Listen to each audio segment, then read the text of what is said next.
Okay, folks, Babbage here. Here we are. We had a good start, and then we accidentally forgot to feed the fire. So we have no fire. And a tiny bit of water. So, where does that leave us? Leaves us... I'm starving. Probably have to run to camp office.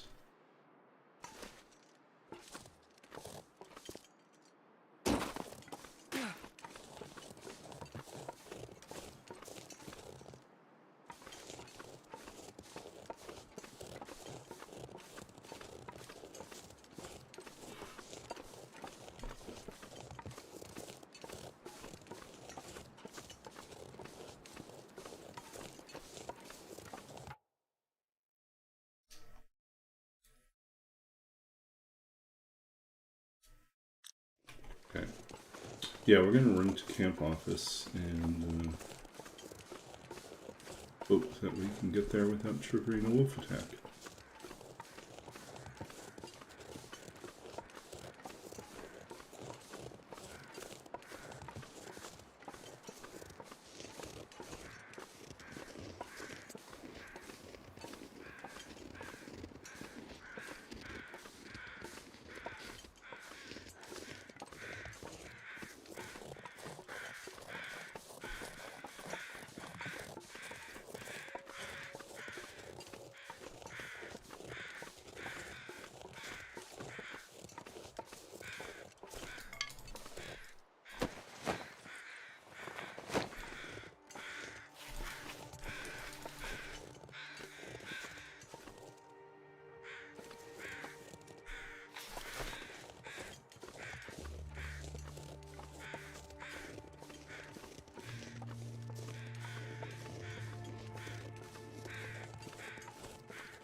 Guess we should throw in our bio.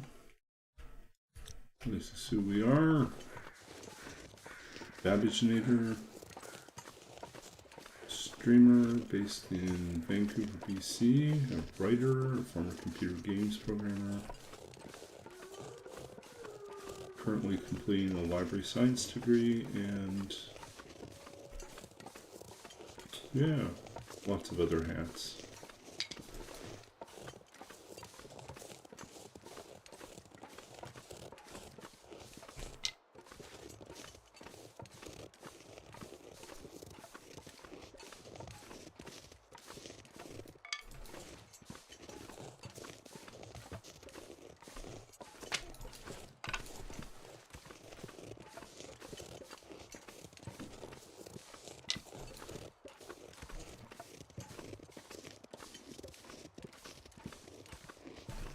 Uh-oh.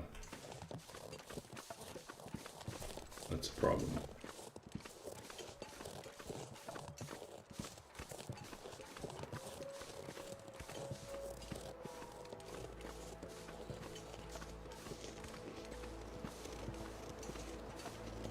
I'll do anything for a drink right now.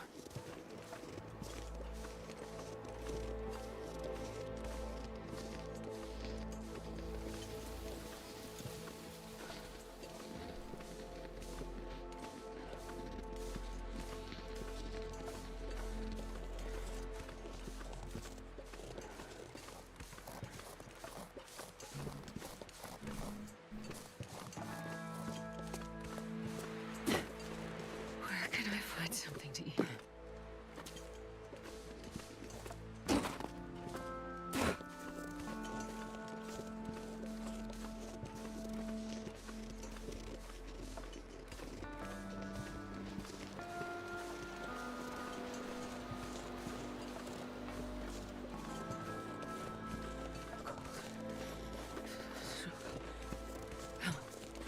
A fire. Finger. Hot. Fire. Yeah.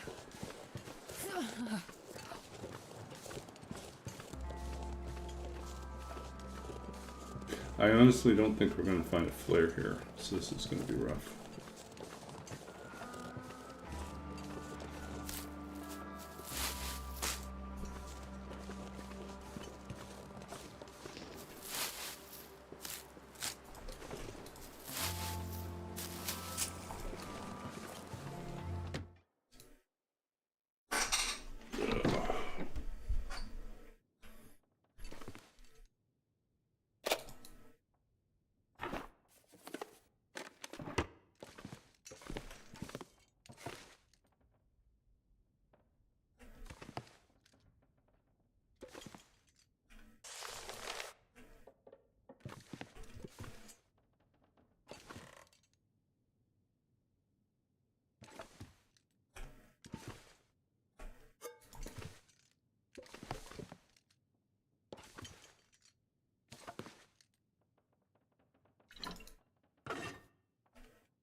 Ah, I think I can use this. okay, Maglins. Things are looking up.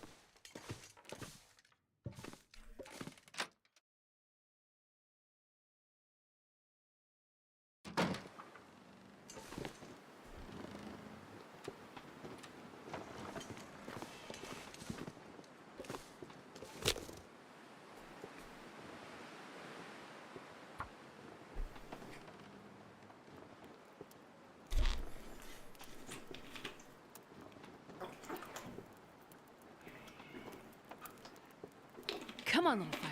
Come on.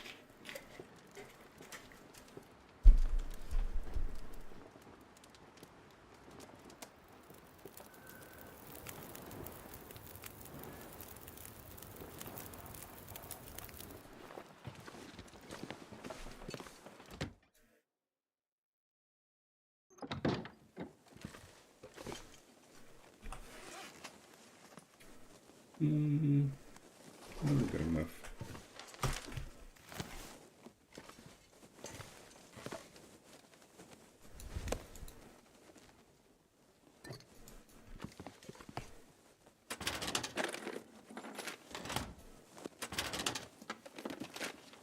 Well, this stuff will come in handy.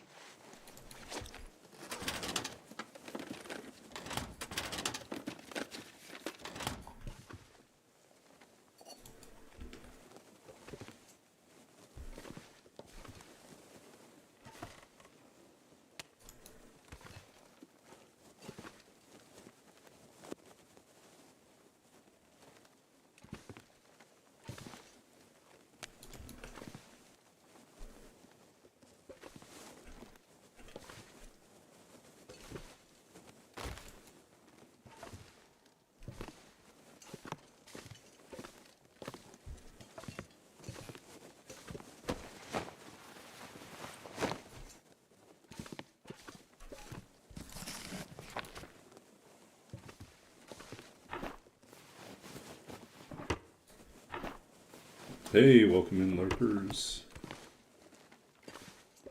I'm the Badginator. Currently Probably useful. making our challenge work. We are trying to live as long as we can on Interloper without using matches. So we're only allowed to use flares and flares, maglins, and firestriker. Neat. So, and we started off in Forlorn Muskeg last stream. We did get the flare.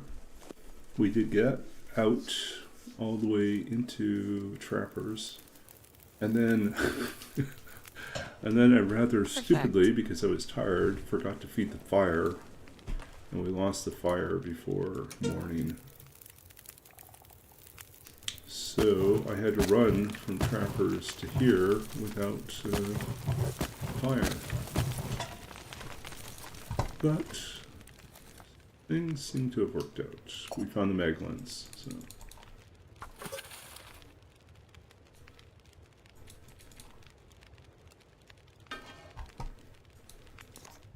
Guess we'll cook the potato for now.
good.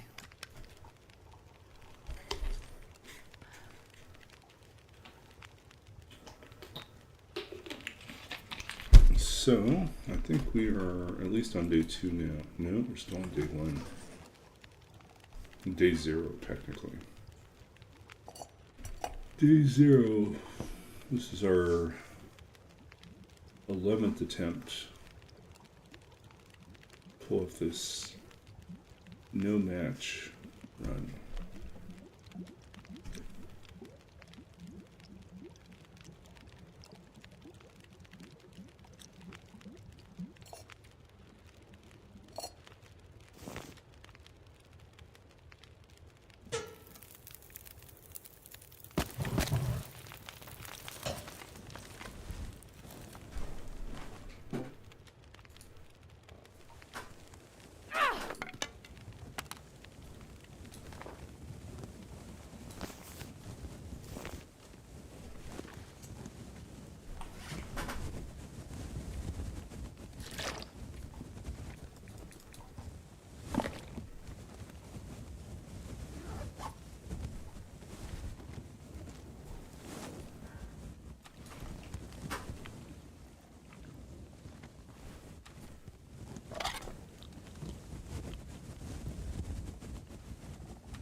Okay, let's try.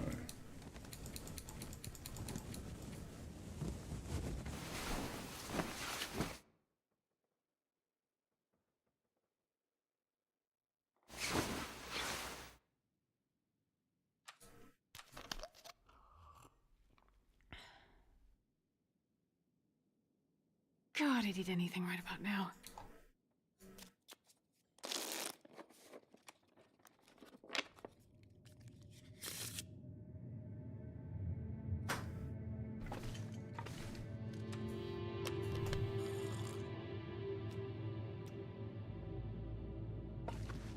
Man, I could eat anything.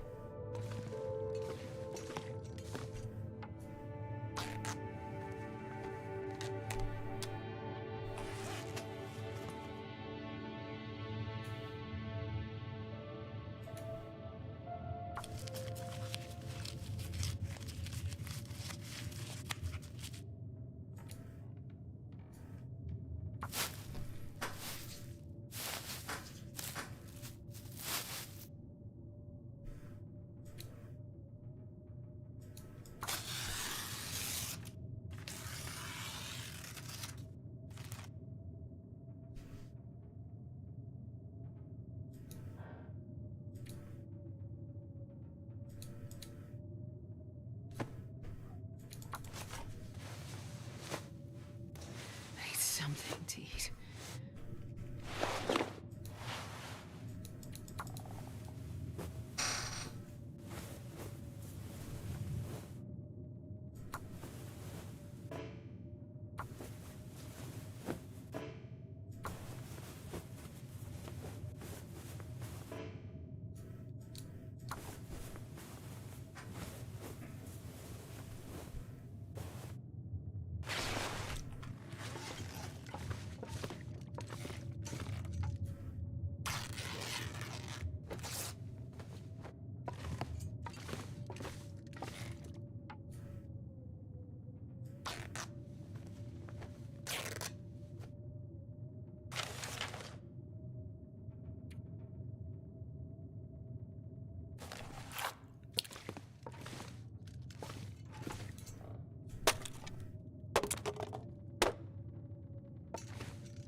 think we're going to head up.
Oh.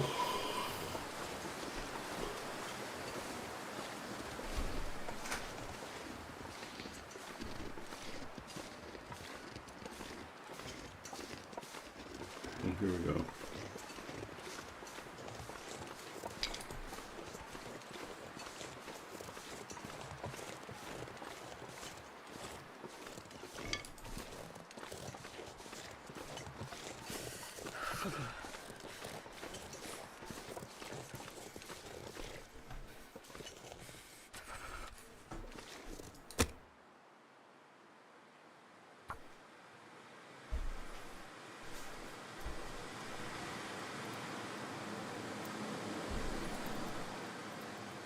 Come on, little fire.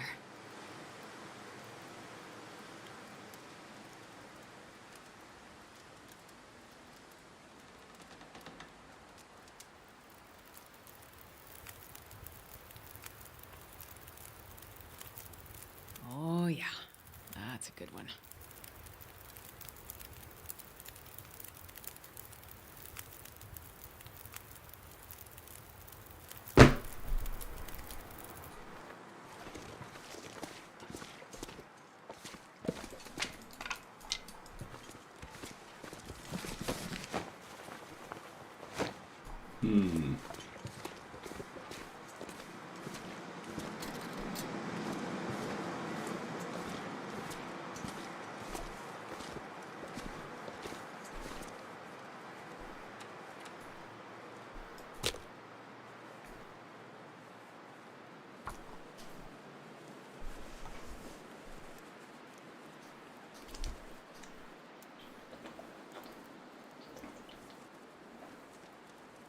Come on, little fire. Wow, that's a Why big didn't that windstorm. work?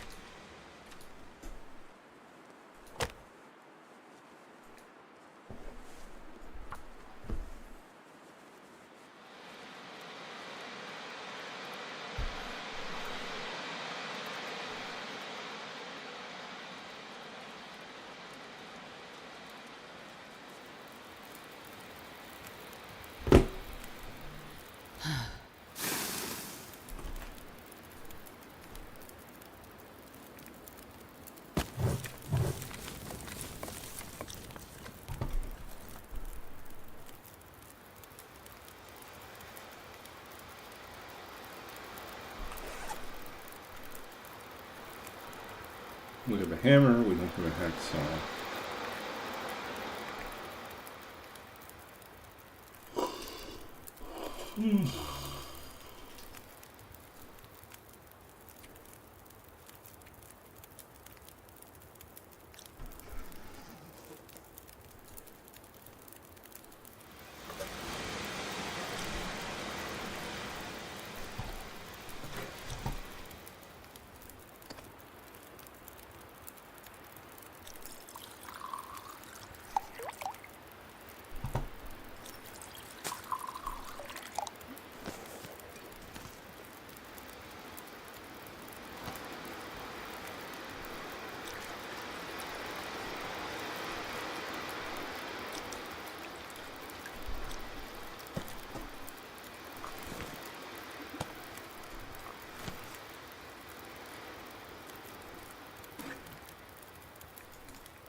I'm wondering if once again our bedroll is going to be at the top of that climb.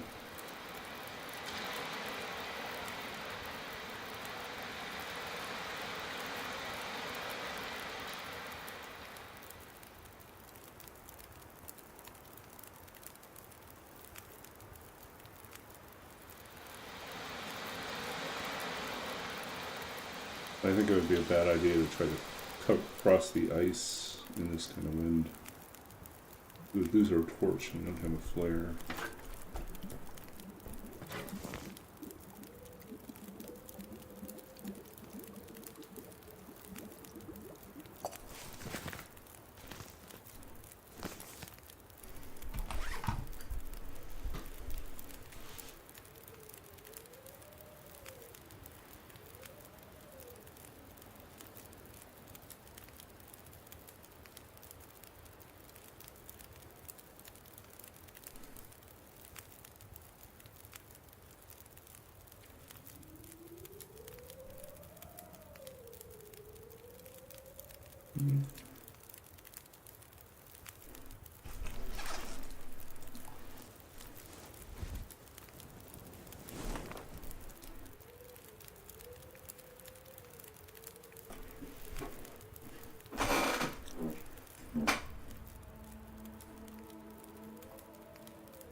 Okay, let's see if this fire holds out here.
Okay.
Okay, try our luck.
Hmm.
Uh-oh.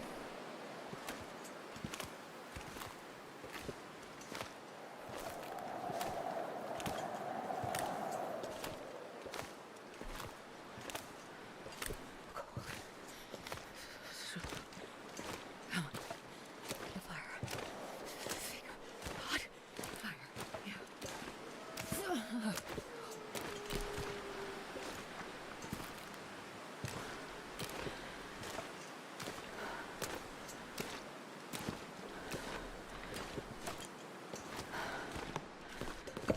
Hope nobody needs this anymore.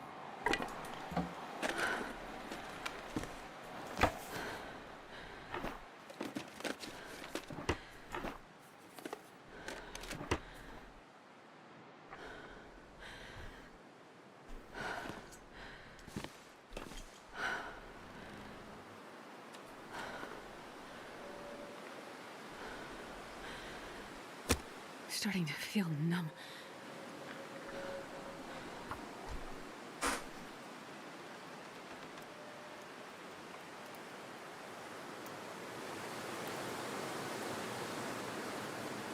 Come on, little fire.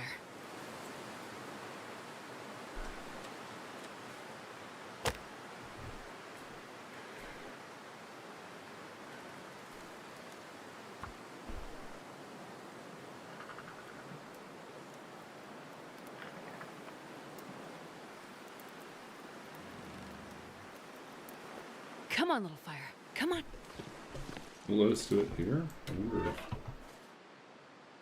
Oh, it does let us. We don't actually have to be outside. Huh. Apparently there's enough... Okay, so we can do craft more tinder.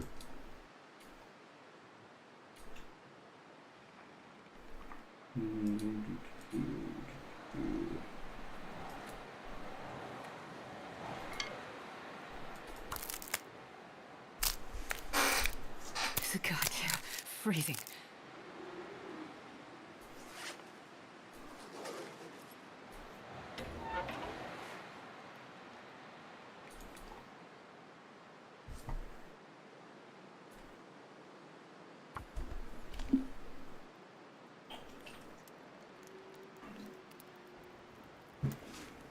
on, little fire.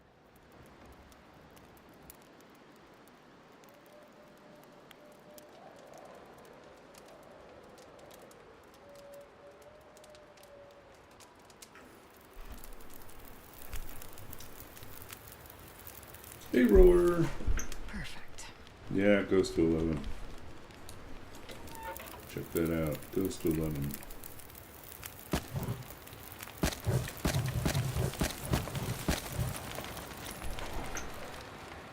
Big wind right now.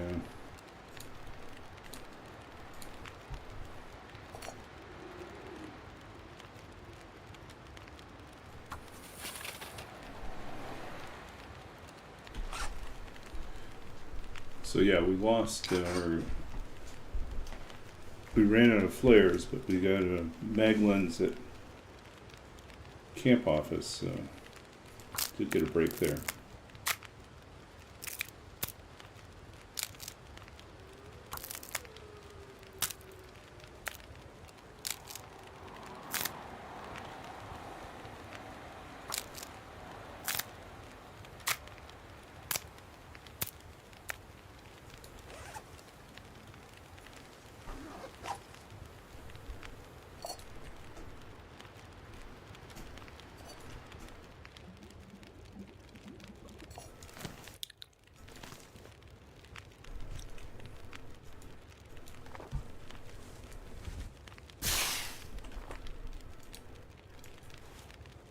Okay.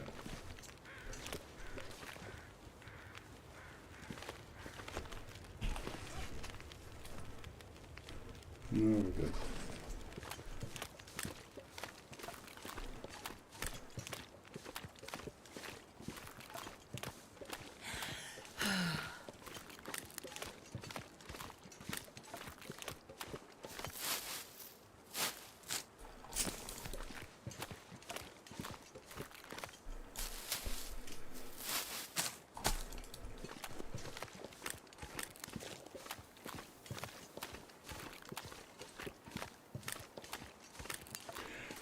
How was your Saturday?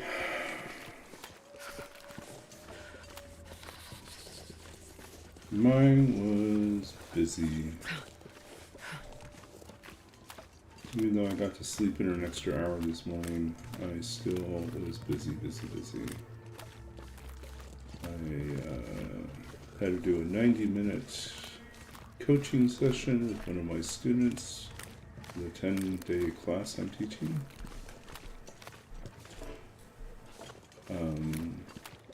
So I think we're mostly done. I think there's a couple people left that haven't booked their time yet. And then after that, where are you, buddy?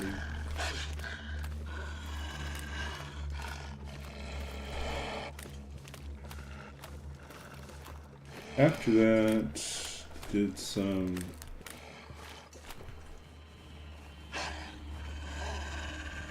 went and took care of, oh, I don't know what it is.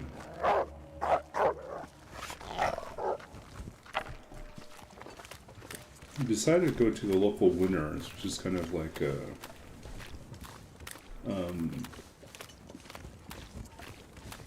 overstock or fashionable clothes. But oftentimes it's like factory rejects as well.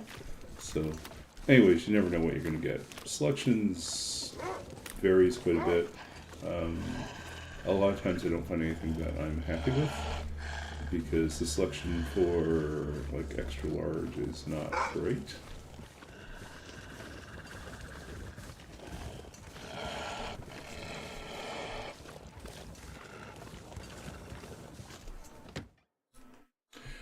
But I did find a couple things. One of the things I've been meaning to buy, it sounds silly, but it's like I don't normally like wearing shorts. I wear shorts like to sleep in, I wear shorts. I wear swim trunks if I go swimming. And then the rest of the summer, I just generally don't wear shorts. But it did occur to me, or I have like shorts I might wear if I ever went to a gym. Like for exercise. But, you know, there have been days I've thought it would be nice not to have to wear, like, pants, you know, heavy pants, or even light pants, if it's really warm out. So I went, and I was fortunate. I found something that I liked. And I found a couple shirts that I liked. So it was a win. It was a win today. But most often it's not a win. Most often it's like disappointment.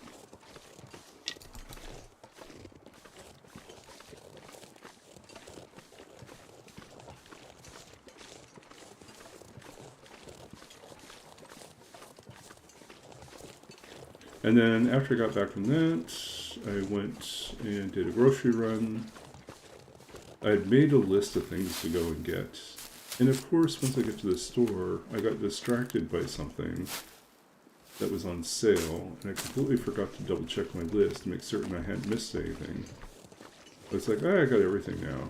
And I got some extra, things I was thinking about purchasing, and it was on sale. Yay!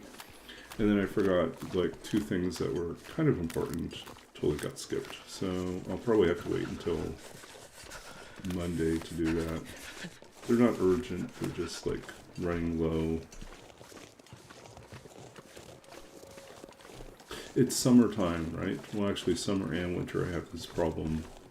But since I've been walking a lot, it's hard on my feet.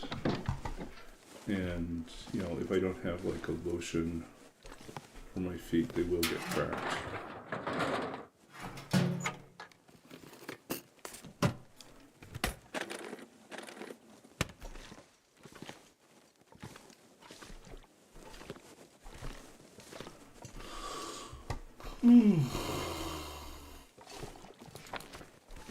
Is that it?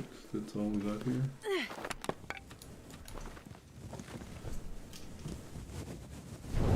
So I totally forgot to pick that up. Oh well.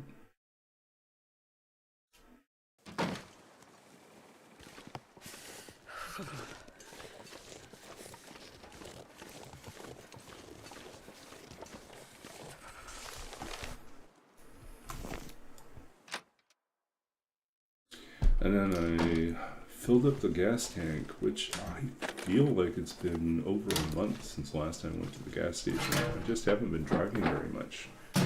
Prices were down from what I remembered, so I was like pleasantly surprised when it filled up. I got back in time to attend an online reading. Last night I was part of an online reading, poetry reading, so I read for about 20 minutes, and the other 2 readers were absolutely fantastic. There was a fiction writer, I think it was 2 fiction writers and me, or a fiction and an essayist, maybe that's what it was. But yeah, it was a really solid reading and great Q&A afterwards. This'll come in handy.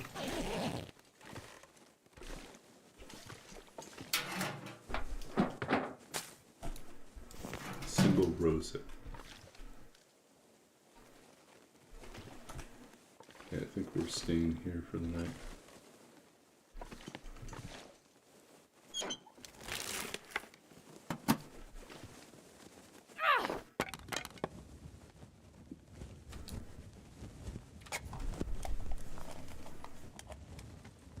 So yeah, that was last night. And last night was reading. Today I went to another online reading, the second half. And this one had the other poetry instructor the other poetry instructor gave the keynote, and it was really beautifully written, very moving. There was a novelist, and the novelist read an excerpt that was also incredible, absolutely amazing. And there was a playwright who was out of country, so had recorded his reading as well. And the playwright read from 2 different plays, and they're both very funny. So yeah, it was a good event. They didn't have as much time for a Q&A, so I felt like they didn't go as deep as we did. Our Q&A was excellent, and I feel like I played a small part in that because it was going to be no questions, and so I said, would it be okay if I asked a question to the other panelists? And then I asked them, what was the most surprising thing that came out of, or what was something surprising that came out of the work that you had read tonight? Was there something that in the course of writing this that you discovered that you did not anticipate? Which leads to a lot of introspection, a lot of discussion, and kind of a digging into the process of writing. And I think it worked out really well. It led to a very interesting conversation, and follow-up questions came up as well. And we had a good time going deep. But like the other two writers were both, they also write poetry, so like even though they're doing fiction. So it was basically three poets talking, which is a recipe for a good discussion, I think. Good conversation.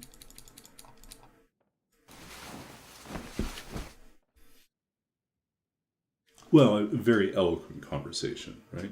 So people that spend their lives thinking about how to put words together.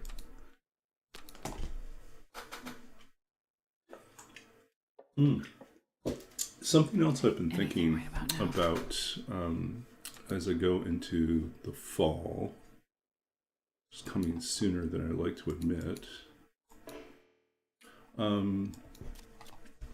Depending on what happens work-wise,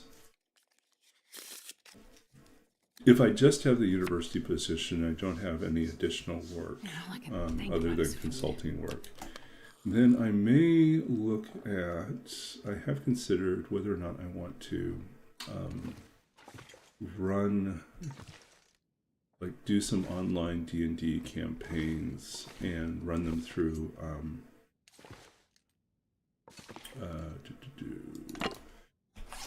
do them through Start Playing. I don't know if you're familiar with that, but it's basically an online platform, to matchmaker platform that helps GMs find players and players find GMs, and they basically are provided opportunity for you to book yourself into a game or to find players willing to sit at your virtual online table.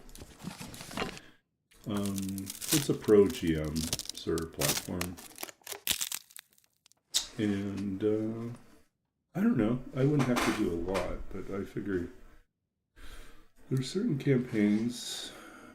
Well, the thing I'd have to think about is, do I want to run something that's already pre-written and put my own stamp on it, or do I want to run something that I've homebrewed, where I have a lot more of my own personality in it, and a lot more freedom to run it how I want.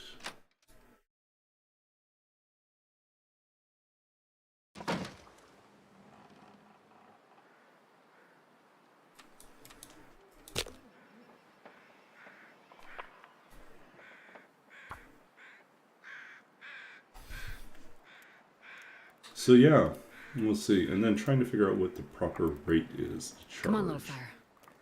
I have learned from consulting work that if you charge too little, people will think that you don't value yourself enough, therefore you're probably not very good. But if you charge too much, people may come in expecting too much out of it. You have to set realistic levels.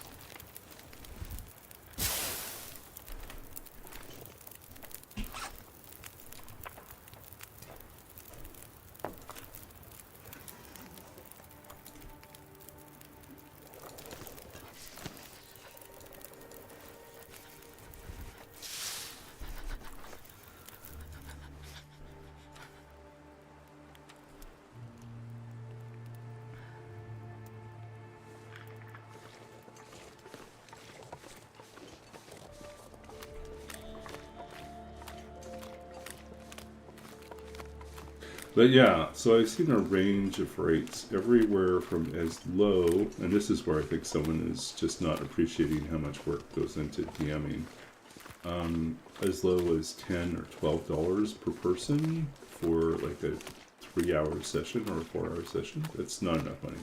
If you do $10 per person, there's 6 people in your group, that's $60. For a 3-hour session, you're making $20. $20 an hour. It's not enough money. It's not worth it. But if you're charging $30 an hour, or $30 per person for a 3-hour session, you get 6 people, that's 180. 180 divided by 3 hours. $60 an hour. And that, I think, is reasonable.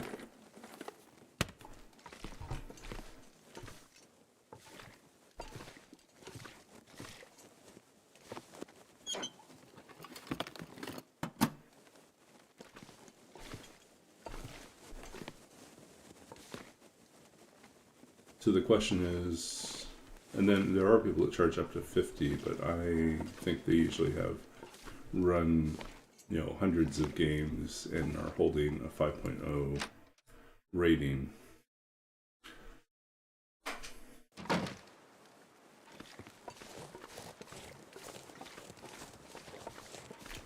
Which is great for them, but I mean, there's a lot of expectation, and if you charge that much, people are expecting you to be probably working with a virtual tabletop, doing a lot of extra voices, and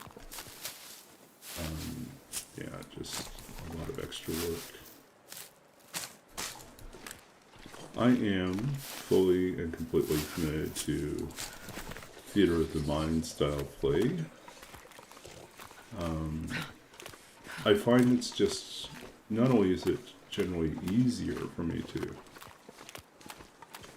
run, it's also more fun, I think, for the average person to have their focus on their characters and the moment, and not be, there's the bear, and not be wrapped up with like trying to manage minis, trying to deal with the interface of the tabletop.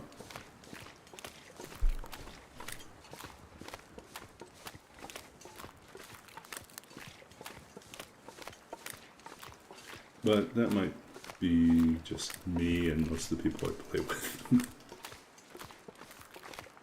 I also think that hopefully, I don't know, it's hard to say. I get feedback, so I'm pretty confident when I say now that I think most people have a very good time in the games that I run. And they like sort of the creative and the unexpected twists and turns. They like narratively what happens in the game. Like the weird characters, they like weird mechanics I introduce. Weird magic, weird stuff all around. Nothing that's game breaking, but always like kind of bringing us back to the feel of early editions where the DM had a lot of free reign as to how to create things. And that tends to be what I like. I remember like kind of a wild, surprising way the world unfolded in the first games that I ever played, that I was never certain what to expect. I think sometimes, having all these codified rules, everything mapped out, everything rigidly defined, there's a way in which players start falling into the trap, and DMs too, fall into the trap of thinking that because it's defined this way, this is the only way it can be.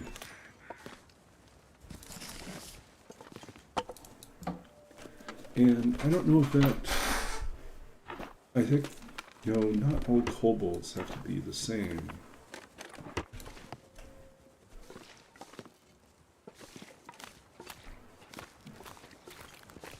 Like allegiances can shift. I can't feel my feet.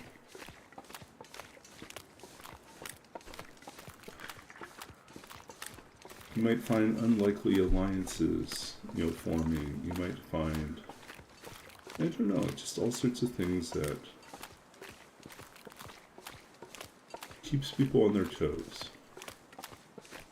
I think some of the pre-written modules fall into the trap of they rely on certain stereotypes existing, or they begin with the assumption that orcs must always be evil, or whatever it is, whatever they've decided as an unspoken rule.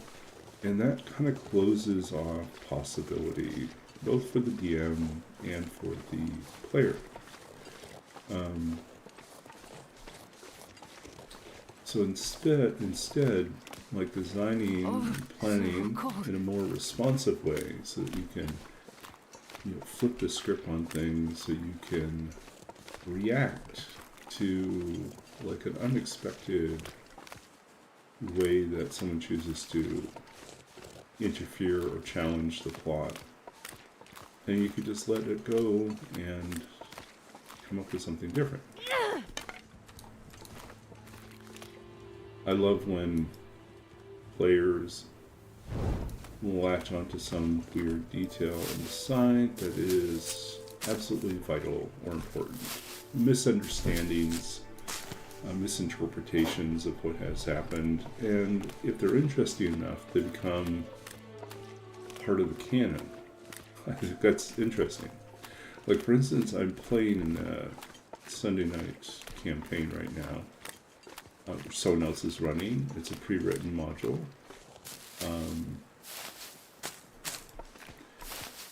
It's been fun so far. I think the DM's doing a good job with it. And it's, I think, possibly her first time DMing, so she's doing a really great job with it, honestly. But one of the things that happened was there was a point where we were trying to track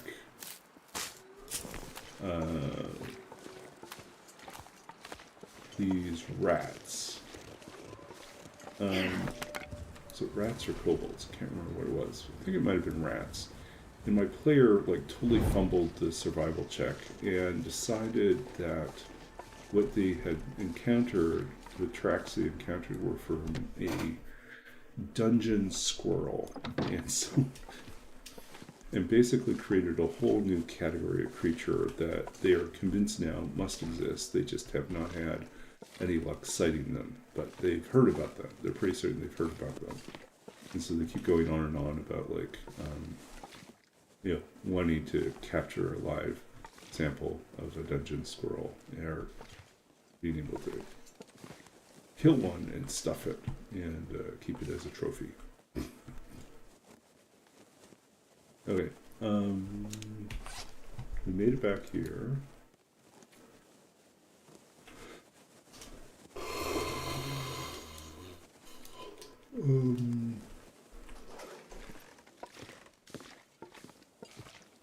One rose hip does not do us any good, so we'll just drop this one.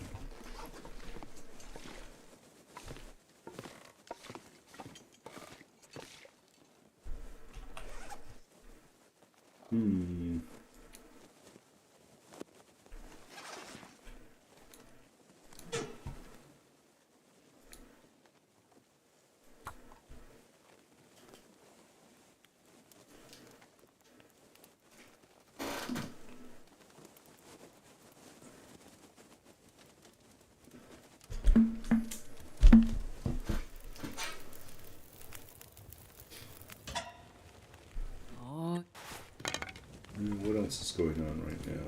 Well, some other things are up in the air right now. I'll find out later next week, sometime next week, if I will be looking for a new roommate or not. So.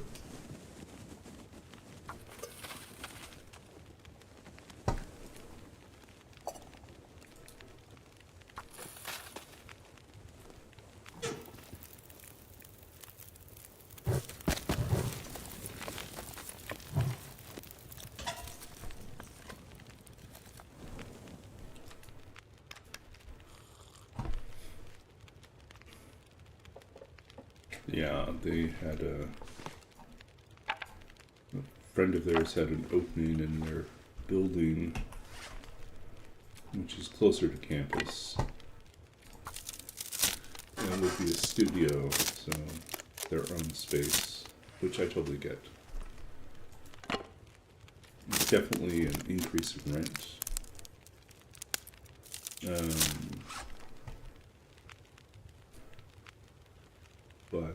Yeah.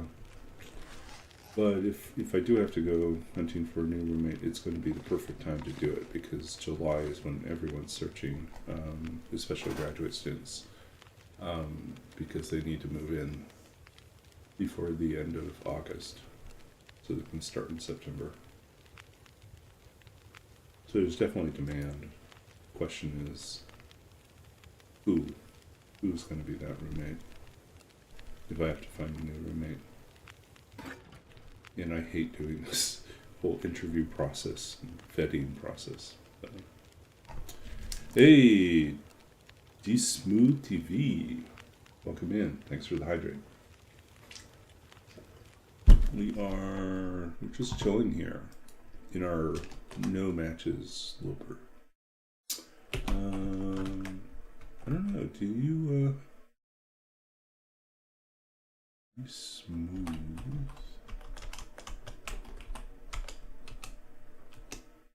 Do Vanguard. So you're coming in from a completely different thing. Okay. I'm doing well. Let's see. If you're new here, I am a writer, the author of 2 books of poetry. I'm a former computer games programmer. I'm a streamer based in Vancouver, BC at the moment. And I've been playing The Long Dark, this winter survival game, since pre-release 2017. And usually do interloper runs, and most often some form of challenge. So our current challenge is this rather silly thing. We're trying to do interloper, so next to misery, the hardest level of difficulty. I'd say the hardest normal level of difficulty is interloper. But we're not allowed to use matches, so we have to leave all the matches where we find them, and we can only start fires with flares, mag lens, the magnifying lens, or the firestriker. So far, we have finally found the magnifying lens, so we can start fires when it's sunny. We're out of flares, and we have no idea where the firestriker is, other than probably at the summit, but it's a long ways to go. So we also still need a bedroll. That's another thing. So, oh, you know what? Why did we come back here? We're supposed to climb.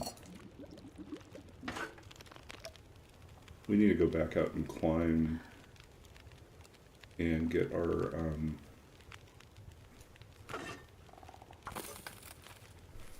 yeah, we're going to go looking for a bedroll, and I forgot about. Okay, so what can we leave behind? We can leave this behind. We can do this. So trying to get it set up so you can do your own Dungeons and Dragons games. Oh, yay! That is another thing that I do. Let's see here. Do I have a link for it? No, I don't. Okay, so I have a YouTube channel called Fantastic Descriptions where it's been a while. I need to go back and actually make new content. And I think probably what I'll do is I'll take the existing content and repackage it. A lot of it's like the old school, like talking head format. I think I need to go back and illustrate and have a little bit more of a trimmed down version. But basically what it is Fantastic Descriptions is a channel focused on improving narrative description for DMs. So like, how do you describe things? How do you improvise description? How do you make things more compelling and interesting?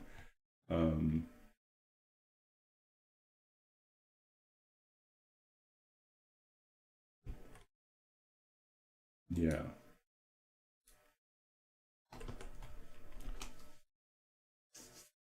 yeah, so you can check out that channel. And then again, I have to do some updating here. I have like a bunch of generators, some of which I will actually need to redo, because some of them I just want to tinker with more. But you can also find like some of my tools that I've built over here. Yeah, I'll show you a little bit, give you a little quick tour. So, yeah, let me give you a little quick tour about some of the things on that site if you're interested.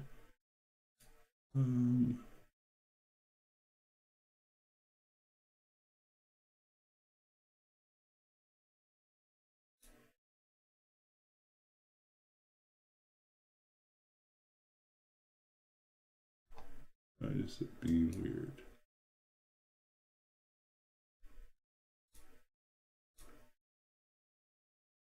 Just wanted to. Okay, there we go.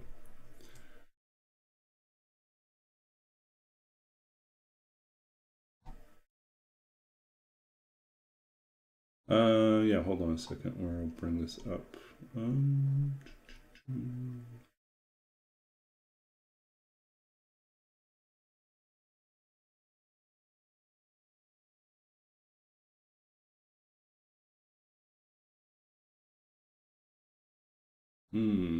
Okay, we'll do it this way then. To capture application, I think.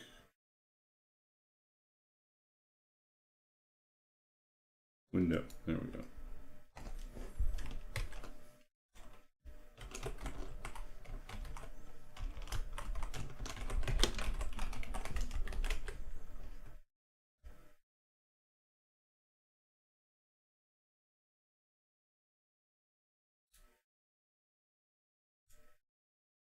Okay, so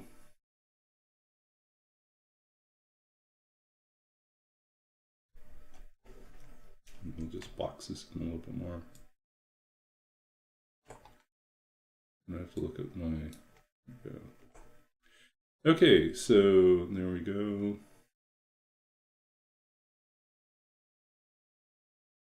So Fantastic Descriptions is kind of a collection. So the website is just a collection of my tools that I've built. And I think probably the more interesting thing in here for a DM is like these improv cards or improv lists. So like basically what that is that let's say you're just looking for inspiration and you might say, okay, I want to create a scene and it's dawn, something's on fire, and there's a jeweled gold crown, or there's a house, a hen, and a gem, or a house encased in ice, something ugly, a mask, right? Or if you're looking for person descriptions, you might get a petite triton holding a stone, in love with a bandit leader, or a towering halfling. What in the world does that mean? That's going to be interesting. Wielding a flail, betrayed by a warlock, right? And then rooms are like, gives you sort of the swamp with a fountain that's warm and clear. Something's whispering. There's a keen lizard folk, a weighty study of untested enchantment, right? Or sewers, guest room, salty and wet, something hissing, small rug, barrel of almonds. So it's just meant to kind of inspire, you know, play around with oops, what we're doing here. And then the lists are basically like, let's say you just want to pre-gen a whole bunch of these for later inspiration. And you'll notice that like occasionally I'll spit out like a fantasy name of some sort, you know, and so give you a character to play around with. Yeah, anyways, little tool. I don't think anyone else has anything quite like this. So the other ones are more like traditional, like having, you know, descriptions of patron saints. This one's fun. Yeah. Saint Carissa, Our Lady of Shirts. Lord Claw or Saint Claw are Lord of Carriages, you know. Merlin, Patron of Fists, you know. Rhoda, Redeemer of Mansions. Favdoki, later of Lady of Storms, you know. So you can play around with those ones. And then I think what else is kind of fun? I don't know if this one I think I'd probably still work on a little bit more, like the weapon names, magical weapon names. Jewelry descriptions, could be expanded on a little bit more, but it's there, something's there. Books I think are probably the most fun. Like this is probably really complicated. You could have like a bunch of different literature, you know, and it just generates titles that would sound like literary titles versus like magical texts, you know, and then reference texts, you know. And not everything works, but some of them are pretty interesting, and they might like give you an idea for what to do next. Anyways, yeah, just kind of a silly distraction, maybe a useful tool.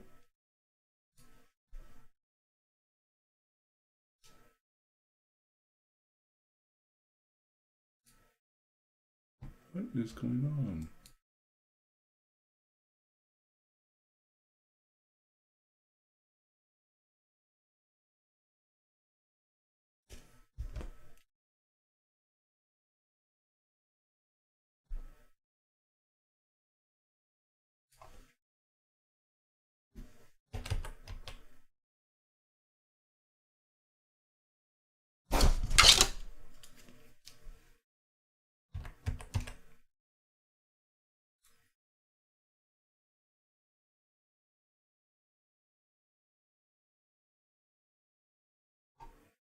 Okay, that was weird.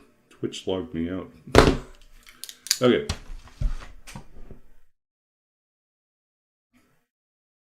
Yeah, so anyways, like fun things you can do. Yeah, going back. Yeah, so how did you know we keep a guest room in the sewers? Yeah.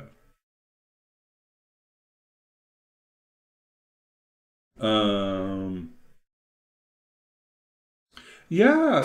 I mean, that's a great, you know, larger conversation to have about like how do you make a story that continues on. My advice is actually leave hooks, leave things that you don't know the answer to. Let your players speculate as to whether or not like so I'll give you an example. I might plant a couple books in a library, right? Just like some of the titles I might think about, and I think, okay, that sounds like a cool title, and I know my players are always asking me what they find on the shelf, so I'll give them like a list of titles, and and usually, like if you go through like the description of titles, actually we'll do one more here. We'll pop back over. Let's see. We'll pull that up again. It's still open? No.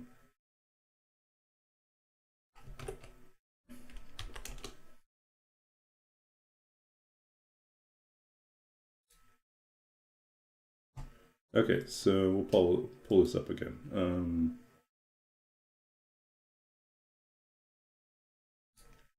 Okay, there we go. So if we pull this up again,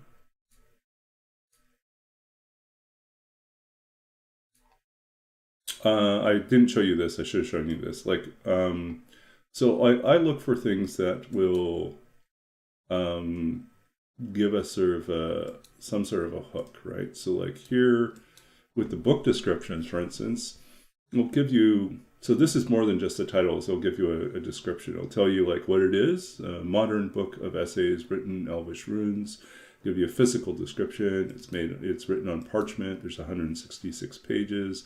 It's a quarto. It's bound in dragonhide. And then I always give like some weird bookmark, or like usually it's a bookmark, like something inserted inside the book. And this might be a hook to do something else, like a research note from a mage with instructions on how to cast chromatic orb. So maybe, okay, that's just a spell thing. But a letter addressed to Newbin Nimblebloom. Oh, well, who's Newbin Nimblebloom? I don't know yet. But the party's going to ask that question because they'll assume that it's somehow important. And now, next thing I know, they're off on a quest to figure out how to deliver the letter. Or maybe they read the letter. They open up the letter to read it. It's like, what is it going to say? Well, maybe there's like a confession in the letter, or maybe it's a breakup letter, or like something else, like just on the spot. Like think of like, what would be a reason why you might have a letter that either was never sent or was kept around, for some reason. Maybe it's a promissory note. Maybe there's this one's like a tear-stained research note with instructions on how to build a system to transmute oceans into glittering pieces of what? I don't know.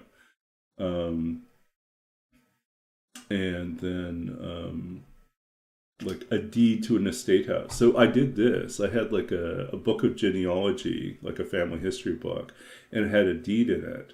And so, of course, the party files it away. And then later they ask, well, where's the deed to? It's an estate up in the north, over on the coast. And like several sessions later, they're like, we're on the road north because we really can't stick around in town because it's something we did. We could go to this other town, but isn't there that estate that we have the deed for? And as they're traveling north, I decided that I would kind of bump them towards that idea. So like I had them found like a overturned cart that had been attacked by bandits. And like among the remains, they find a body, and on the body is a letter, which is bequeathing the property to this person who, as it turns out from their book of genealogy, is the last heir for this particular estate. So now they know for certain the estate has no one. And so they're like, oh, that's a free estate. We could have our own house out there. So they're now motivated to go there. But of course, the house is occupied by undead. And so then they have to deal with that. And it turns out that there's other stuff going on. But and then the estate has, used, they buried their dead in an ancient crypt that preceded the occupation of the house, that there was actually another property, another estate that had been there, destroyed. And then the ancient crypt was all that's left, and they kind of expanded into it, which is always a bad idea, right? And so it turns out there's a whole army of time-frozen vampires, soldiers of some sort, ready to go off on some sort of intergalactic, interdimensional, invasion. So like all this stuff kind of spilled out. I didn't plan it, but it just kind of happened. Or like their speculations, their paranoia will lead me to have ideas, and I'll write them down, and then I'll like work them in so that they can feel like, oh, we figured that out already. That was pretty cool. And I'm like thinking, thanks, because I wasn't certain what to do with that, but I don't tell them that. So,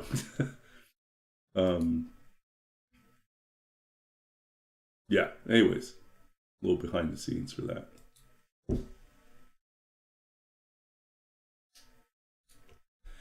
Yeah, the overturned cart, standard stuff, right? All the possible MacGuffins, yeah. So that I think is like key, is like figuring out what the good MacGuffins are. You don't have to know everything, but I would say like keep a list of interesting hooks that you don't necessarily know why they're significant, but you think they would be fun to see what would happen. If they don't use them, that's fine. If they ignore them, that's great. But one of them, somewhere in the little breadcrumbs you drop out there. Someone's going to latch on to one of them, and it'll become interesting to them. And the party will decide that, yeah, it's worth investigating. So there you have the seed for another adventure. I think like the problem of how to form like a larger narrative is, I'd say like my advice about thinking about DMing is like how can I put this?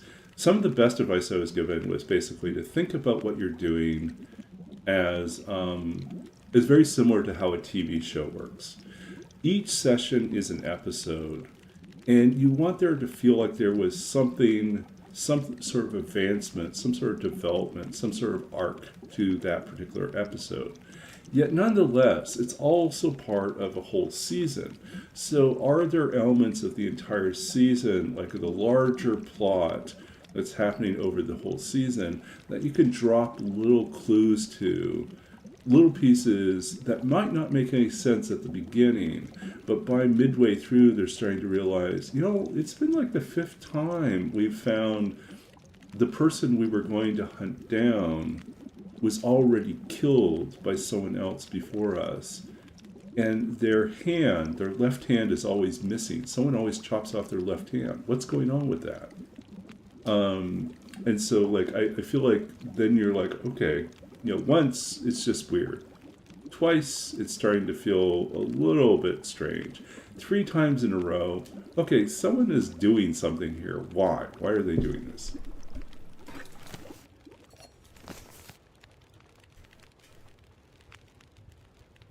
Okay, so we got our water. Still early enough in the day. We're going to drop as much as we can here because we're going to race up to can't do anything with that either. Okay, we're going to go get our bedroll if it exists.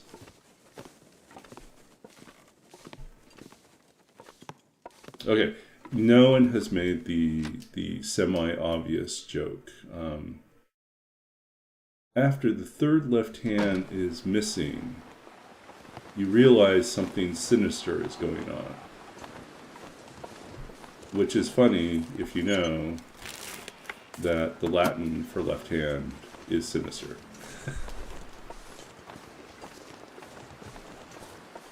Oh, yeah, always leave them on a cliffhanger. Like, not everything has to be answered. I don't do it every single session, but I frequently have. I'll let them finish the battle, but they might not have time to actually check out the treasure. We might do the treasure like in between sessions, like on Discord.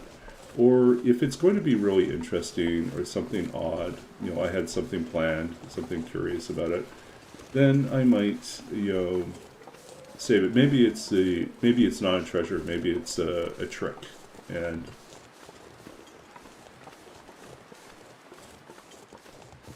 yeah.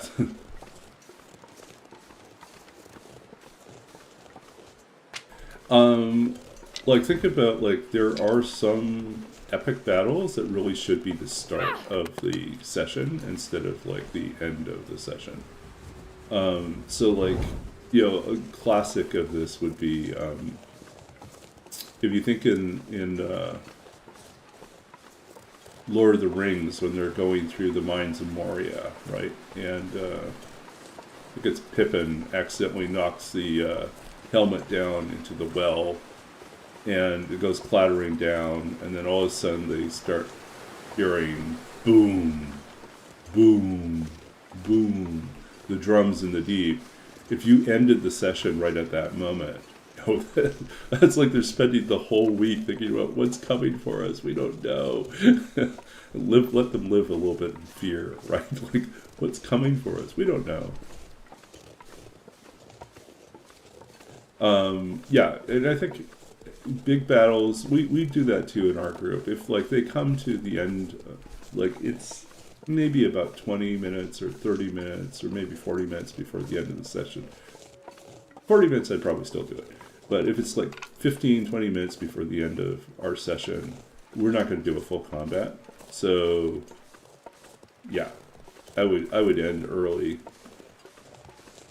Give them some clue that something big is happening. Or not.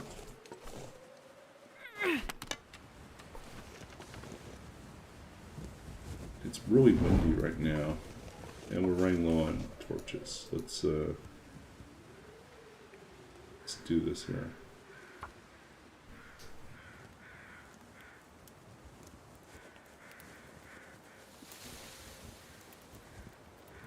Come on. It's a Chihuahua. It's a Chihuahua with bongos.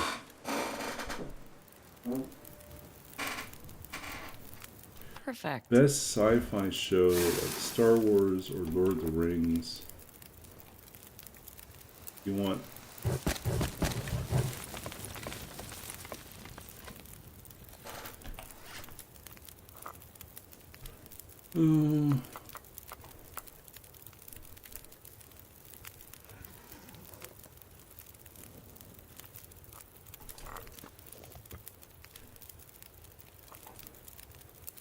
It's going to explode, Chihuahua Bomb.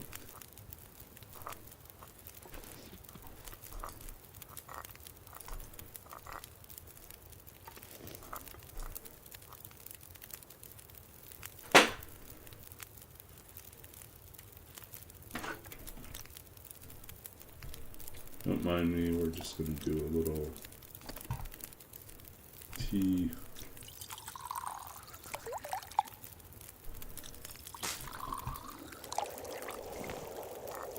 So I'm still thinking about your question. What would I recommend as a TV show to be inspiring and like?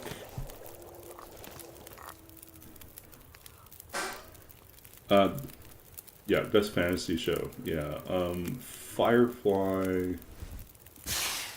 obviously is not fantasy, but it is. You could definitely steal from sci-fi and just reskin it.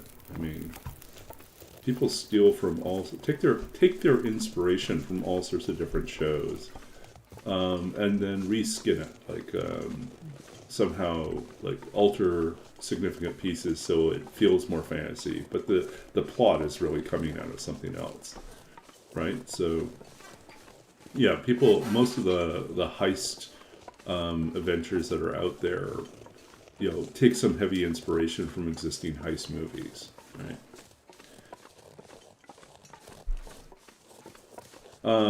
But in terms of fantasy shows, what would I recommend?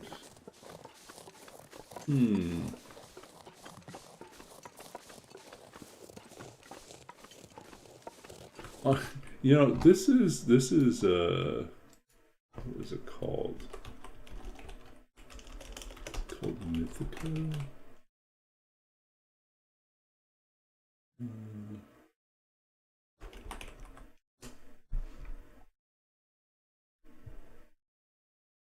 Okay, so there was a series, these are low budget, direct to video. I think Matt Mercer starred in one of these. They had Kevin Sorbo in another one. And they feel very much like a D&D campaign. I would not be surprised if they started off as a D&D campaign. But the... but it's actually a pretty good series. I was like, I mean, it's not like stunning, but it is.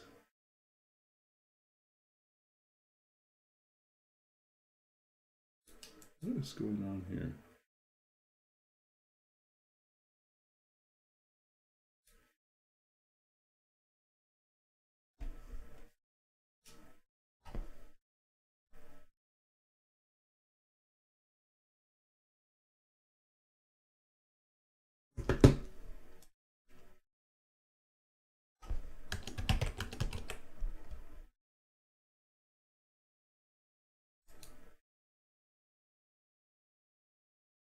Yeah.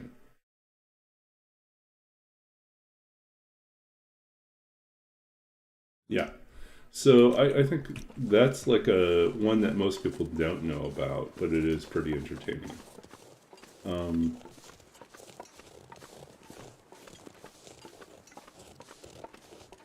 obviously you could watch, Vox Machina, the animated version, for inspiration too, but like a lot of people are Critical Role fans and are probably familiar with the stories already.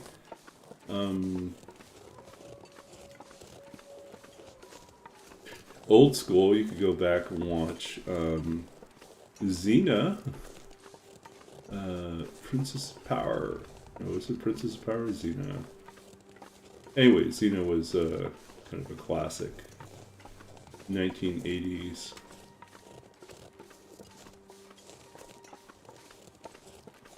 I actually get a lot of my inspiration from, well, not direct inspiration, but I do read a lot of manga, especially isekai, which is like, an empty pit. people being transported or people like dying in our world and waking up in another world.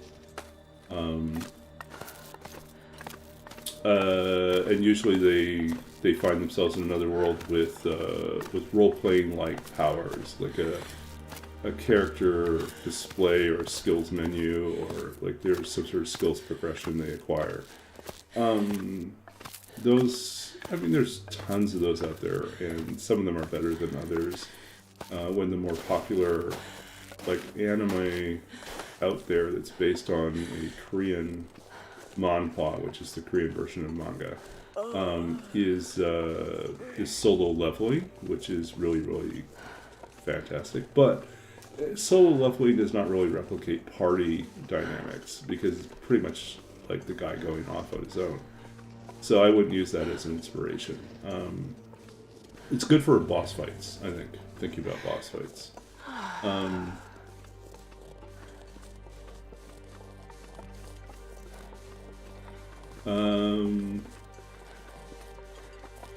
But what else is good?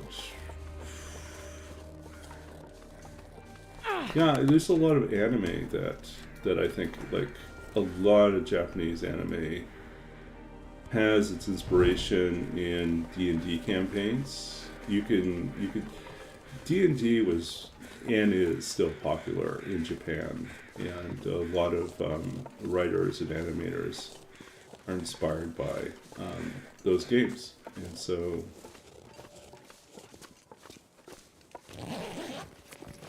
there's a lot of fantasy stories. We did not get the bedroll here. That's disappointing.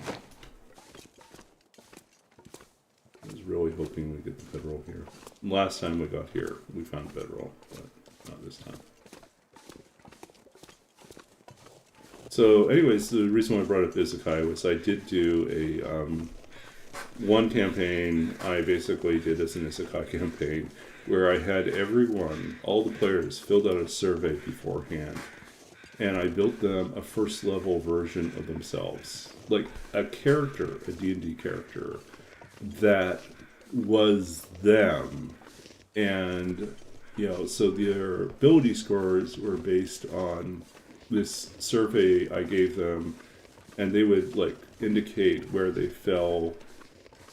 I gave them these different descriptions of what you, like, in terms of... I've never been sick. Or I get sick often, or I have difficulty. What was it? Just like for the strength one, I'd have to look it up. But, like the survey is kind of entertaining, and yeah, let me see if I can remember.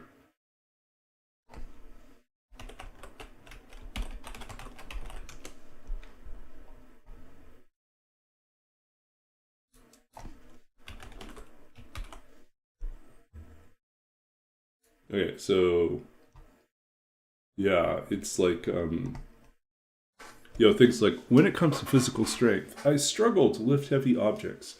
I can carry a heavy box of books or a large sack of rice. I can carry heavy objects, large TVs, hay bales, etc. for short distances. I am visibly toned and can carry heavy objects with one arm.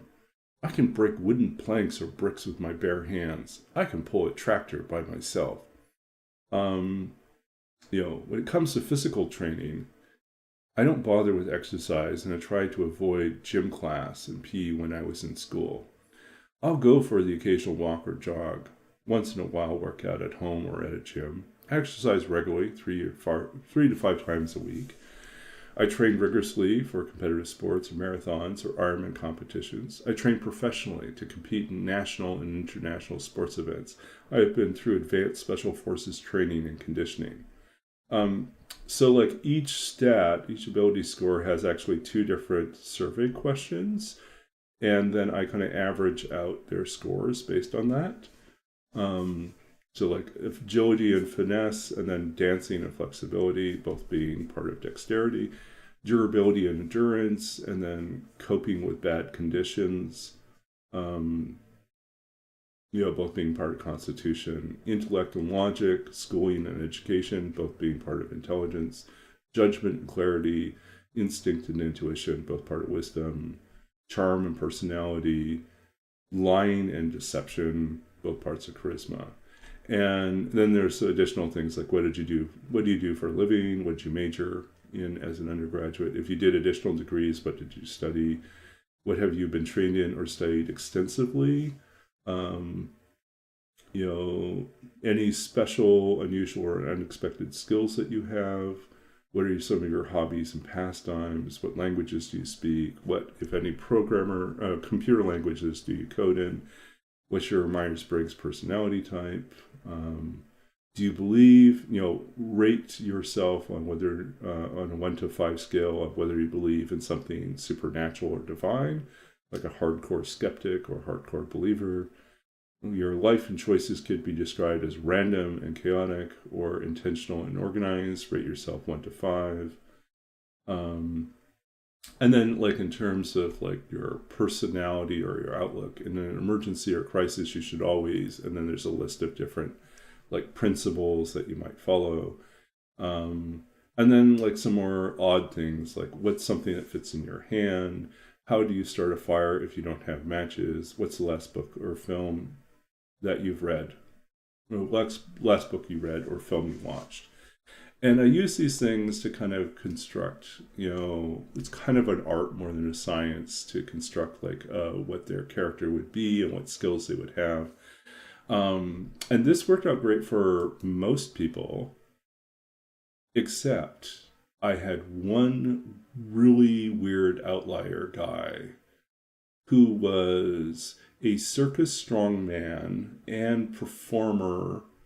So he was an acrobat, a strongman, and also the ringleader for a circus. He had gone through a pre-med program and was very intelligent. He also he was through the roof for both strength, dexterity, intelligence, and charisma, and would have been an absolutely broken character. like he was a D&D character in real life. It was just so ridiculous. So I actually had to like scale back. I had to like choose like, okay, what are going to be the 2 big stats? And then what are the other 2 that are not quite as big? And then kind of fudge a little bit. But he was definitely, in real life, he was over the top. He actually had pulled tractors and buses. That's how strong he was. It was just like, yeah, I can't downplay that at all. It's just like, you got an 18 in strength, buddy. That's what you got. So it was, it was so wild. But the Isekai one, it was very meta, right? Because they're playing characters who are actually themselves. Therefore, part of themselves is the fact that they do know D&D and are familiar with the world and the rule set. And so they can metagame literally within the game. But the trick is that there's a couple things going on. One is that just because they know what D&D is like doesn't necessarily mean that the world they're in behaves 100% like 5th edition. And so, that gave me license to kind of homebrew a few different things that might be unexpected. And then the other thing that we did was the other part of it was, that they weren't, as it turns out, they weren't the only ones who had come over from their world. But like 15 years earlier, someone else had come over, and there were like rumors that they kept running into about this person. And they come to realize that this person had come over and had become a necromancer and was the big villain, the big bad that they were after, was someone just like them. Moreover, that most of the ills, most of the problems in the world they were encountering, racism, like extreme exploitation of like power dynamics and class dynamics, class structures, class warfare, all these different criminal schemes, all these different things were actually originating from their world. Likewise, there were some artifacts that showed up that were, it turns out that this has been going on for some time, and people have been shuttled over into this fantasy world at different, like, not even consistently in the same time period, but some of them had come over much, much earlier. So there are archaeological excavations that, uncover these modern appliances that don't work or have become magical in their transfer over to this fantasy world. So anyways, it was pretty wild, by the end of it. And I think one of my favorite moments was when they figured out that if they cast Banish on themselves, they could temporarily go back to their home world, to our world.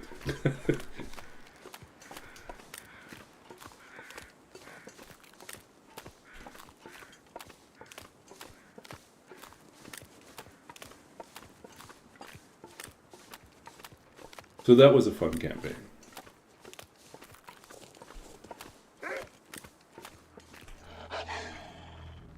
Oh, buddy. Oh, buddy.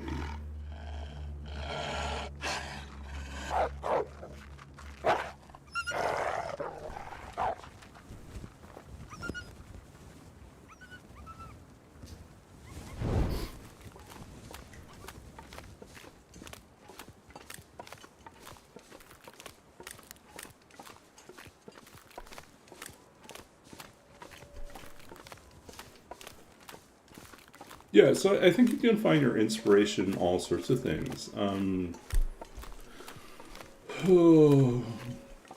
mean, as depressing as it is, you can always look at real history and real world politics in the moment and think about how to transfer that into the fantasy world. But I'd say sometimes going too close to reality is not fun, because we're playing a game to get away from reality. So I don't think that's always fun, but you can pick up themes that you think are important in the real world and bring them over.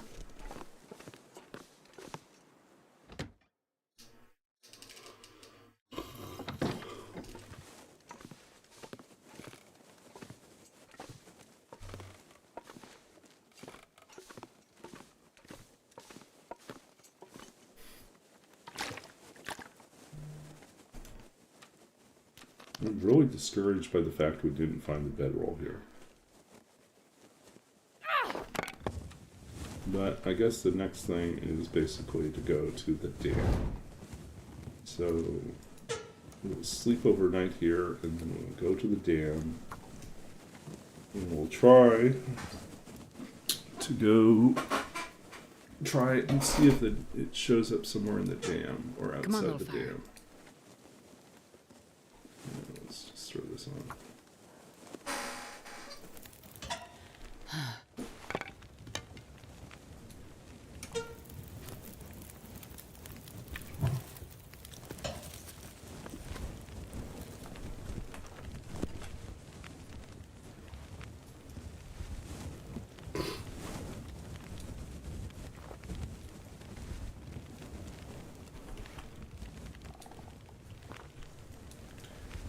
So going back to like other advice I might give is, it sounds to me if you have difficulty getting things to continue, then the adventures that you're doing must be pretty self-contained. Like there's no, like they're on a mission or something like that. It's like, oh, you've been given a task, like a quest or something, to go out and kill rats in the sewer. Okay, went and did that, we came back, now what? Now what are we gonna do? So, if killing rats in the sewer is the quest, it can't just be killing rats in the sewer. There has to be some sort of clue or hook or complication that shows up in there. Like maybe while they're there, they find the remains of someone else that was sent down there and did not make it back. And maybe it demonstrates that the rats are unnaturally large, or that there's rumor that there's some sort of a giant rat, or maybe there's a rat contraption, like someone is building a rat-powered thing down there. One of my favorite things to throw into the sewers is rumors that there are sewer pirates. I'm like, what in the world, sewer pirates? And apparently there's like a group of bandits who have somehow disassembled an entire ship and rebuilt it in one of the sewer cisterns. Why? You know, it's totally like there's this whole mystery, and like, is this just a rumor or is it real? And what does it mean? Close my eyes.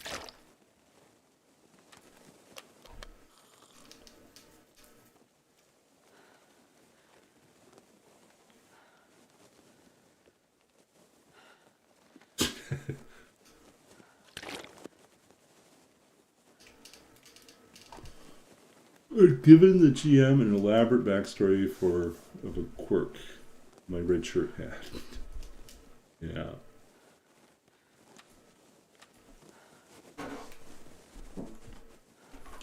Okay, so I think what do we have cattails and we got syrup.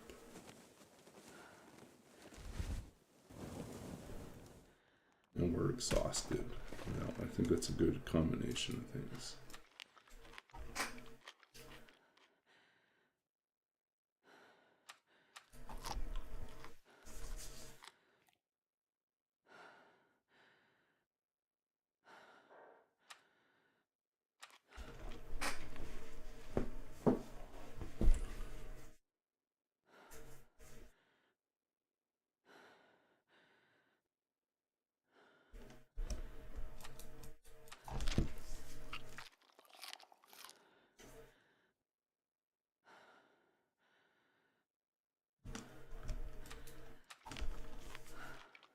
Yeah, I think the trick is always not to get too attached to any sort of Easter egg or thing that we throw in there that we're hoping someone will catch on to, because sometimes they never do. You know, I've planned like complicated dungeons that had interesting twists and backstories for some of the rooms, and the party just steamrolls through and pays no attention. Or sometimes there's a boss in the dungeon that doesn't ever leave the dungeon, and the party's like, you know, if he's not going to follow us outside, maybe we just leave him where he is. And they just never go back to deal with him.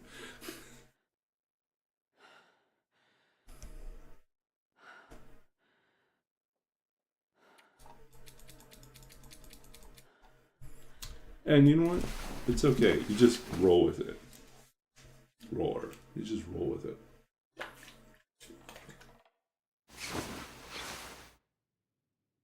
You're supposed to play a different one-off character.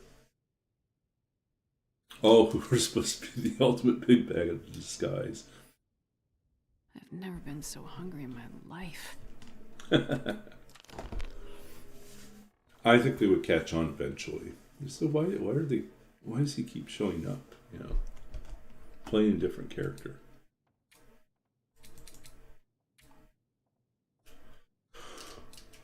Is there anything else we can craft? No.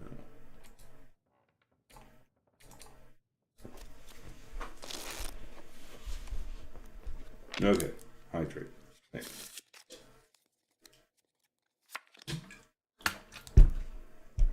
I'm so hungry.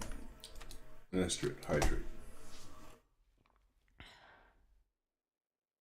So I had this plan. I've not done it before, but I had this plan for like how to run an ongoing campaign where players are inconsistent in their schedules. And so it occurred to me this would also work with the long, like as a campaign. I mean, as a convention event as well. But you run an adventure where everyone, at least one person, but perhaps everyone, has a cursed ring or amulet that causes them to randomly, at some point in time, swap positions with another cursed, another person in a different plane or a different part of the world who has the same item. And so, like, just periodically, the character changes, just like, and you get a new person in. And so it works great if it's like week to week, you end up with some inconsistent players and some other people that show up. And then poof, yeah, exactly, there's someone else. And it's kind of got its own logic as to why they're that way. Can't do it with every campaign, but I mean, if you have a really, really inconsistent group of people, then it might be one way to do it. Okay.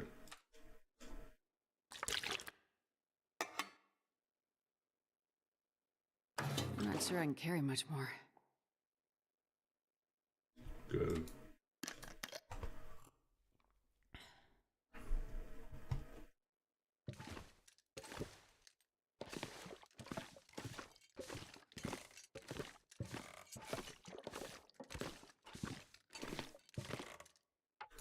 So, it has been almost 2 hours for me, which means it's probably time for me to get ready to go to bed. So what we're going to do is we're going to step out here. We have firewood. Step out here, start a fire, get our torch going, and then...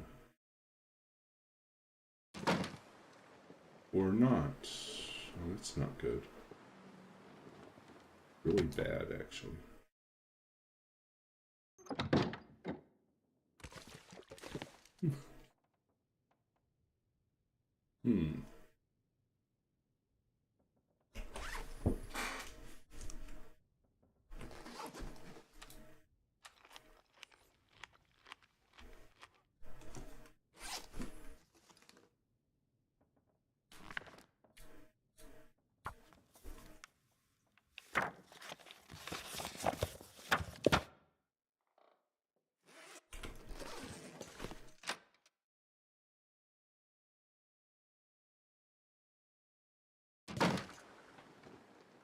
Nope.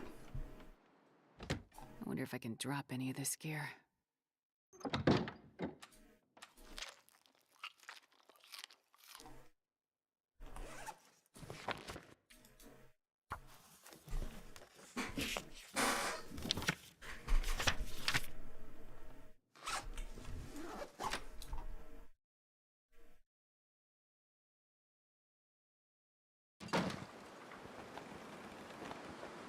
Even worse. Even worse.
Mm.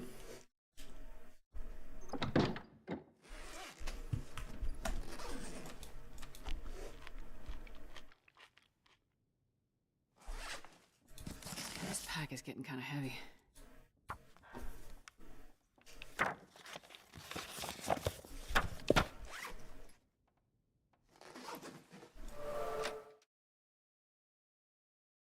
Yeah, we're gonna wrap up here soon too. I need to find food. I think I'm gonna have to leave this for next time too. Figure out what we're gonna do. So we're gonna save here. We're gonna do what we usually do before we wrap up. So let's see, we are on day 3. We're going to read a poem before we go. 2 poems, I guess, because Roar has asked for someone else's poem. Okay. Yeah, so we'll read a poem by someone else and we'll read one of mine.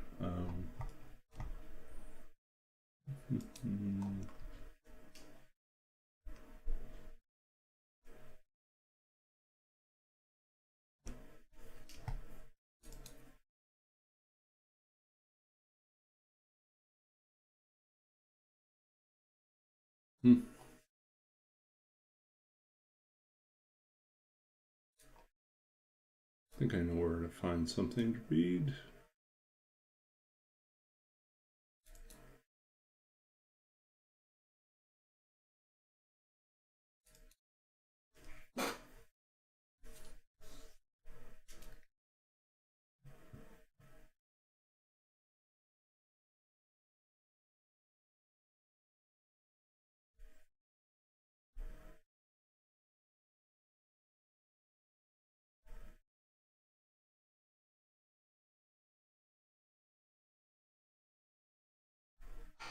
So maybe this one.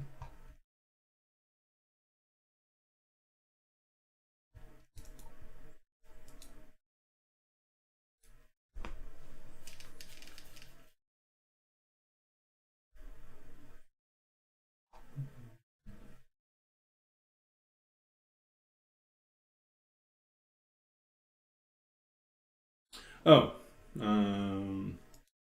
we'll read this one. This is by my friend Matthew Oldsman. Mountain Dew commercial disguised as a love poem. Did we do this one recently? I don't think we did. Here's what I got. The reasons why our marriage might work. Because you wear pink but write poems about bullets and gravestones. Because you yell at your keys when you lose them and laugh loudly at your own jokes. Because you can hold a pistol, gut a pig. Because you memorize songs, even commercials from 30 years back, and sing them when vacuuming. You have soft hands. Because when we move, the contents of what you packed were written inside the boxes. Because you think swans are overrated. Because you drove me to the train station. You drove me to Minneapolis. You drove me to Providence. Because you underline everything you read and circle the things you think are important and put stars next to the things you think I should think are important and write notes in the margins about all the people you're mad at. And my name almost never appears there. Because you make that pork recipe you found in the Frida Kahlo cookbook. Because when you read that essay about Rilke, you underlined the whole thing, except the part where Rilke says, love means to deny the self and be consumed in flames. Because when the lights are off, the curtains drawn, an additional sheet is nailed over the windows, you still believe someone outside can see you. And one day, 5 summers ago, when you couldn't put gas in your car, when your fridge was so empty, not even leftovers or condiments, there was a single 20-ounce bottle of Mountain Dew, which you paid for with your last damn dime, because you once overheard me say that I liked it. There you go. Matthew Oldsman, Mountain Dew commercial disguised as a love poem. Yeah. Okay, so that's Matthew Oldsman, and then something from me. We will go to home chooser letter 35. Okay. Pull up letter 35.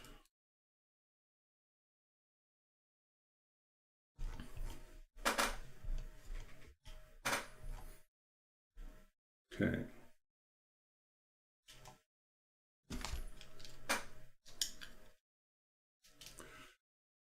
I am tired of being vigilant. When darkness comes, let me open the gates of the walled city and let you in to wander the streets laid in river stone and pearl beneath an artificial sky woven from the weathered lines of your poems, the hushed song of dark hens in their nests, the thread-worn wings of fire and lightning.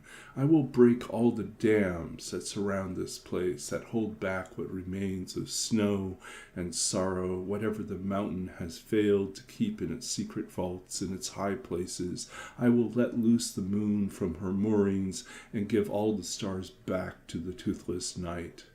I have grown old in my waiting. Like a snail, I have carried my armored world with me, a labyrinth of names turned upon a lathe of song. Here you go, letter 35.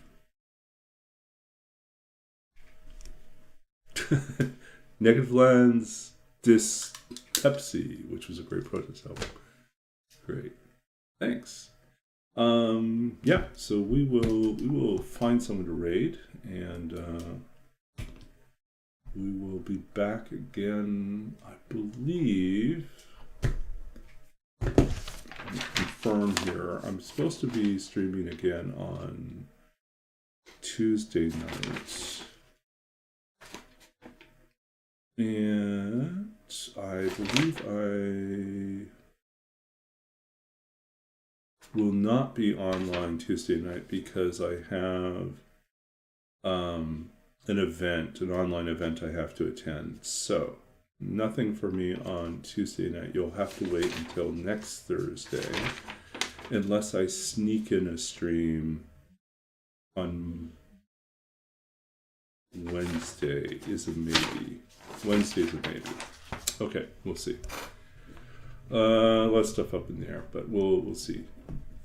Definitely by Thursday, most likely nothing on Tuesday. Okay, and we'll see you then. Okay, let's find someone to raid. Let's see, who can we go raid?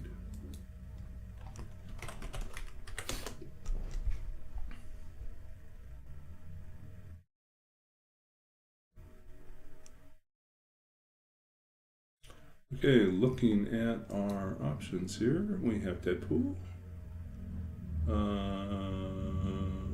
Wow, we don't have a whole lot of familiar faces.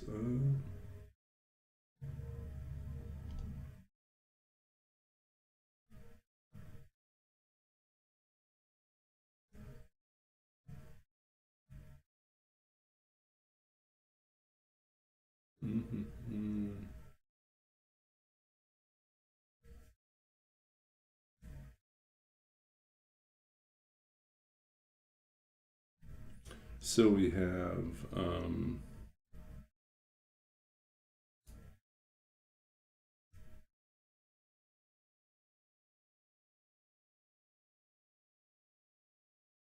looks like we have Chris.